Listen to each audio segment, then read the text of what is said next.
आज 30 अक्टूबर 2021 को कक्षा 12 भौतिक विज्ञान का क्विज अभ्यास हमें प्राप्त हुआ है। इसमें कुल 8 प्रश्न हैं। इसे हम बारी बारी से सॉल्व करेंगे। सबसे ऊपर आपको जो ऑफलाइन करेंगे बच्चे इस क्विज को, वो अपना नाम लिखेंगे, स्कूल का कोड लिखेंगे, क्लास लिखेंगे। और जो ऑनलाइन इस क्विज को करेंगे वो व्हाट्सएप के माध्यम से, जैसे पूर्व में आप इसे करते आए हैं ठीक उसी प्रकार से करेंगे। आइए इसे हम सॉल्व करते हैं बारी बारी से। देखते हैं पहला प्रश्न क्या है। पहला जो प्रश्न है वो है, वस्तुओं को आपस में रगड़ने पर उनमें दूसरी हल्की वस्तुओं को आकर्षित या प्रतिकर्षित करने का गुण आ जाता है। इस गुण को क्या कहते हैं?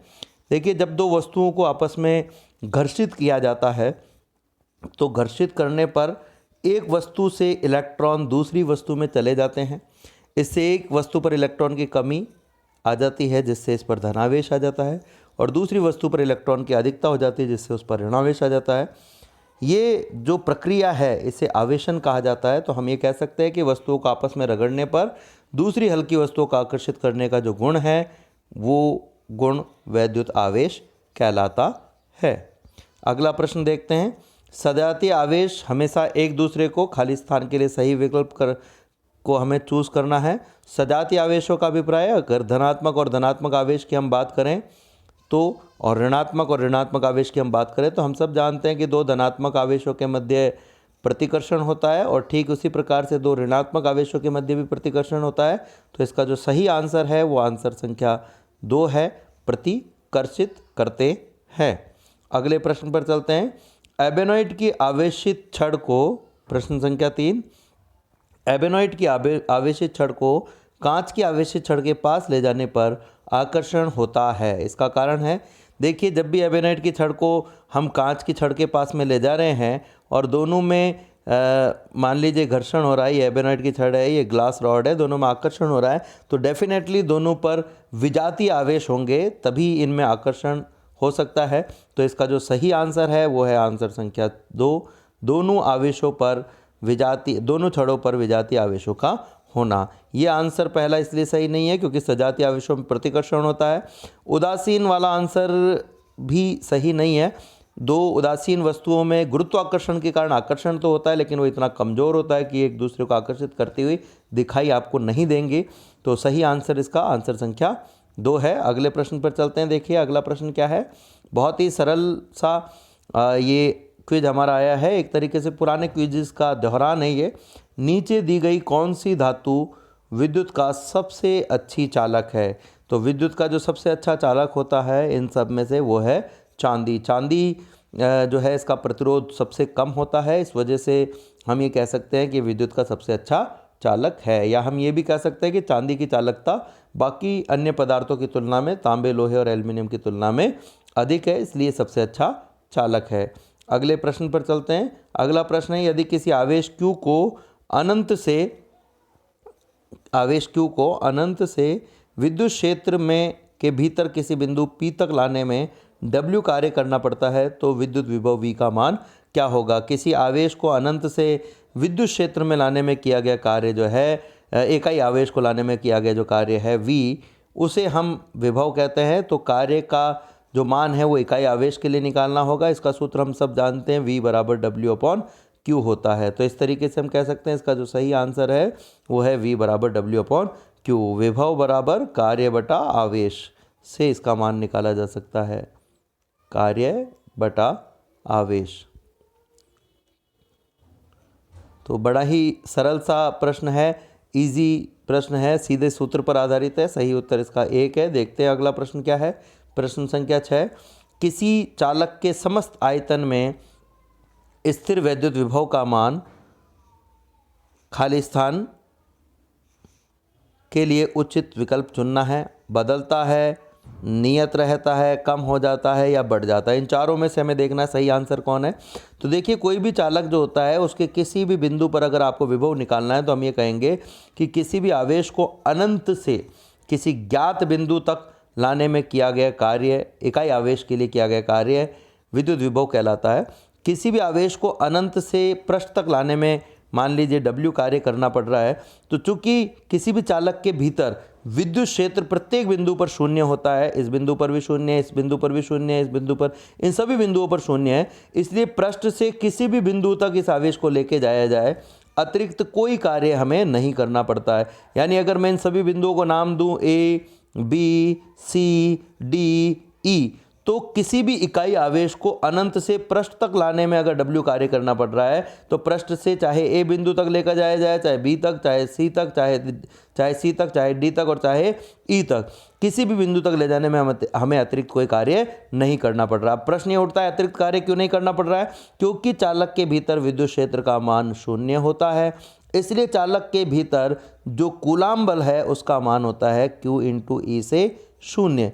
और त्वरण रहित गति के लिए आवश्यक है कि कुल बल का मान शून्य होना चाहिए। चूंकि कोई भी कूलाम बल इस पर कार्य नहीं कर रहा है, इसलिए पृष्ठ से आंतरिक बिंदु तक आवेश को विस्थापित करने में हमें बाह्य बल लगाने की आवश्यकता नहीं होती है। चूंकि बाह्य बल का मान शून्य है, इसलिए जो पृष्ठ से आंतरिक बिंदु तक ले जाने में किया गया कार्य है, इसको अगर मैं W' मानूं तो इसका भी जो मान है वो शून्य ही होगा। यानी कि आवेश को अनंत से बिंदु A, B, C और D या E तक लाने में जो कार्य करना पड़ता है वो केवल आवेश को अनंत से पृष्ठ तक लाने में किए गए कार्य के बराबर ही होता है। इसलिए हम कह सकते हैं कि सभी बिंदुओं पर जो विभव है, सभी बिंदुओं के लिए जो किया गया कार्य उसका मान समान होगा। तो A बिंदु के लिए, B बिंदु के लिए या C बिंदु के लिए, किसी भी बिंदु के लिए जो हमने अभी बनाए थे A, B या C, इनके लिए हम कार्य निकालना चाहें तो हम कहेंगे कार्य जो है वो सभी के लिए बराबर होगा। W सभी के लिए, आवेश Q को लाया जा रहा है तो आवेश Q, तो इन सभी बिंदुओं के लिए हम क्या कहेंगे? चूंकि अनंत से चाहे बिंदु A तक, चाहे बिंदु B तक, चाहे बिंदु C तक लाया जाए किसी आवेश, इकाई आवेश को समान कार्य करना होता है, और समान कार्य करना होता है इसलिए विभव का मान भी सभी बिंदुओं पर समान होगा। और इसलिए हम कह सकते हैं कि विभव का मान सभी बिंदुओं पर नियत रहता है। ये इसका सही आंसर है। अगले प्रश्न पर चलते हैं हम। अगला प्रश्न क्या है? बारिश में बिजली गिरने से बचाव के लिए पेड़ के नीचे खड़े होने के बजाय कार या बस में ही बैठे रहने की सलाह दी जाती है। इसका कारण है, देखिए, किसी भी खोखले चालक की हम बात करें, चाहे उसकी आकृति कुछ भी हो, उसके भीतर जो विद्युत क्षेत्र होता है उसका मान शून्य होता है, चाहे उसके पृष्ठ पर कितना भी आवेश क्यों ना हो। यदि व्यक्ति कार या बस में बैठा होगा तो कार या बस जो है वो एक खोखले चालक की तरह व्यवहार करती है। जब भी विद्युत प्रवाह होगा यानी कि बिजली गिरेगी तो उसका जो समस्त आवेश है वो बस या कार के पृष्ठ पर ही रह जाता है। इसके कारण अंदर कोई भी विद्युत क्षेत्र उत्पन्न नहीं होता है, और विद्युत क्षेत्र उत्पन्न नहीं होने के कारण किसी भी प्रकार की हानि उस व्यक्ति को जो अंदर बैठा हुआ है इस विद्युत क्षेत्र के कारण नहीं होती है। क्योंकि विद्युत क्षेत्र शून्य है, इसलिए आंतरिक बिंदु पर कोई विभवांतर उत्पन्न नहीं हो पाता है, और विभवांतर उत्पन्न नहीं हो पाता इसलिए इस व्यक्ति पर अतिरिक्त किसी प्रकार की कोई विद्युत धारा प्रवाहित इसके शरीर से नहीं होती है। और इस वजह से हम कह सकते हैं कि ये व्यक्ति जो अंदर बैठा हुआ है इसके प्रत्येक बिंदु पर, चूंकि मान लीजिए व्यक्ति यहाँ बैठा हुआ है, इसके प्रत्येक बिंदु पर विभव का मान समान है, यानी कि हम कह सकते हैं व्यक्ति के भीतर से होकर के किसी प्रकार की विद्युत धारा का प्रवाह नहीं होगा, और इससे व्यक्ति को इस बिजली गिरने से किसी भी प्रकार का नुकसान नहीं होगा। ये जो प्रभाव है इसको स्थिर वैद्युत परिरक्षण प्रभाव भी हम कहते हैं। तो इसका जो सही आंसर है वो क्या है? किसी एक समान रूप से आवेशित गोलीय कोश के भीतर विद्युत क्षेत्र का शून्य होना, यानी कि आंसर संख्या 3, ये इसका सही आंसर है। अगले प्रश्न पर चलते हैं। ये इस क्विज अभ्यास का अंतिम प्रश्न भी है। प्रश्न है, किसी विद्युत द्विध्रुव को समरूप विद्युत क्षेत्र में रखने पर उस पर क्या लगेगा? केवल बल लगेगा, केवल बल आघूर्ण लगेगा, दोनों लगेंगे या दोनों ही नहीं लगेंगे, हमें देखना है। ये मान लीजिए एक समान विद्युत क्षेत्र है, इस तरीके से हम मान लेते हैं इसको। ये एक समान विद्युत क्षेत्र है। इस एक समान विद्युत क्षेत्र में कोई विद्युत द्विध्रुव रखा हुआ है। ये विद्युत द्विध्रुव का धनात्मक आवेश है Q, और ये जो विद्युत द्विध्रुव का है ऋणात्मक आवेश माइनस का Q। धनात्मक आवेश पर जो विद्युत बल लगता है वो हमेशा विद्युत क्षेत्र की दिशा में होता है, इसका मान QE है। और ऋणात्मक आवेश पर विद्युत क्षेत्र के विपरीत दिशा में बल लगता है, इसका मान भी QE है। चूंकि ये ऋणात्मक दिशा में कार्य करता है इसलिए हम इसे माइनस QE कह देते हैं। परंतु आप देखेंगे कि ये दोनों ही बल जो है वो परिमाण में समान है और दिशा में एक दूसरे की विपरीत है, इसलिए एक दूसरे को निरस्त कर देते हैं। यानी अगर मैं कुल बल का मान निकालना चाहूँ, F का मान, कुल बल का मान मैं निकालना चाहूँ तो कितना होगा कुल बल का मान, देखते हैं हम।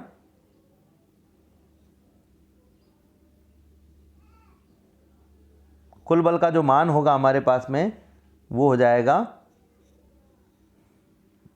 F बराबर Q into E plus minus का Q इंटू ई। माइनस के Q इंटू ई से प्लस का Q इंटू ई कट गया तो जीरो आ गया हमारे पास में, तो बल का मान तो जीरो है। नंबर एक बात तो हमें पता चल गई। अब अगर हम बल आघूर्ण की बात करें तो हम सब जानते हैं कि यदि देखिए किसी भी वस्तु की मैं बात जब कर रहा हूं तो ये आवेश एक समान विद्युत क्षेत्र में, विद्युत द्विध्रुव एक समान विद्युत क्षेत्र में रखा हुआ है। ये प्लस आवेश था, ये माइनस आवेश था। इस प्लस आवेश पर इस दिशा में बल कार्य कर रहा है और इस पर इस दिशा में। यदि किसी पिंड पर लगने वाले बल, ध्यान से समझिएगा, किसी पिंड पर, किसी वस्तु पर, किसी भी चीज पर लगने वाले बल, जो दो बल लग रहे हैं जो एक दूसरे के विपरीत है, यदि दोनों की क्रिया रेखाएं एक ही रेखा पर उपस्थित हों तो बल आघूर्ण का मान शून्य होता है।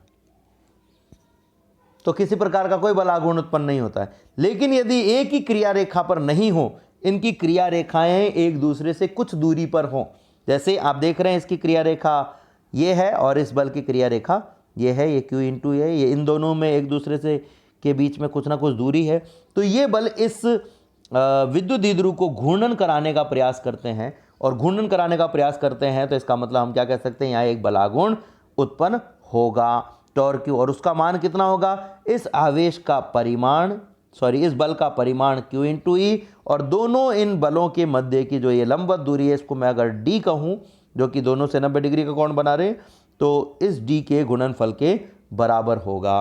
पर ये शून्य नहीं होगा, क्योंकि आप देख सकते हो कि Q इंटू ई भी शून्य नहीं है और d भी शून्य नहीं है। पर अगर ये एक ही क्रिया रेखा पर होते तो हम कहते हैं कि भाई जो d है उसका मान जीरो हो जाता और d का मान जीरो हो जाता, तो बल आघूर्ण का मान भी जीरो हो जाता। परंतु यहाँ पर बल आघूर्ण का मान शून्य नहीं है। तो हमने देखा कि जो बल आघूर्ण है वो अशून्य है, लेकिन बल आघूर्ण शून्य है। तो बल आघूर्ण जो है वो अशून्य है और बल जो है वो शून्य है। इसका मतलब बल नहीं लगेगा और बल आघूर्ण लगेगा। तो पहला उत्तर जो है वो सही है, दूसरा उत्तर दिया हुआ है वो गलत है। तीसरा भी लागू नहीं होगा क्योंकि यहाँ दिया है बल और बल आघूर्ण दोनों, तो हम कहेंगे नहीं, बल नहीं लग रहा है, केवल बल आघूर्ण लग रहा है। और चौथा उत्तर भी गलत है जिसमें दिया हुआ है कि दोनों ही नहीं लगेंगे, तो ये भी गलत है कि दोनों में से एक तो लगेगा। तो इसलिए जो सही उत्तर है इसका प्रश्न संख्या 8 का वो है केवल बल आघूर्ण। तो इस प्रकार से ये जो क्विज अभ्यास है उसे हम सॉल्व कर सकते हैं। उम्मीद करता हूँ इससे आपको मदद मिलेगी। यदि आपको मदद मिलती है, आपको अच्छा लगता है, तो आप मेरे चैनल अमीन खान फिजिक्स फंडा को सब्सक्राइब कर सकते हैं और लाइक कर सकते हैं।